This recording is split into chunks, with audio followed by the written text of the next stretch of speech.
Okay, episode 5 of Power. Talk about how Jesus is God or Son of God, and that the Old Testament points to him. Now we're going to look at how he is God and he is deserving of worship. And we're going to look at Revelation chapter 1, actually.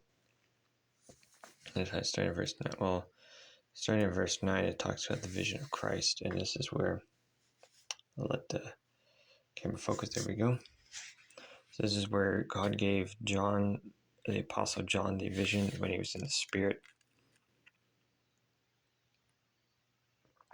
So I was on that. I'm just gonna. Yep. See, I was in the Spirit on the Lord's day, and I heard behind me. He was in the Spirit. He was taken away, not physically. He was still like in a cave, I think, but he was taken up in the Spirit. And this, he saw someone. I'm actually gonna describe it. And I turned to see the voice that was speaking to me, and turning, I saw 7 golden lampstands in the midst of the lampstands. One like a son of man, clothed with a long robe with a golden sash around his chest. His head and his hair were white as white wool, white as snow. His eyes were like flame of fire, his feet like burnished bronze, refined in a furnace.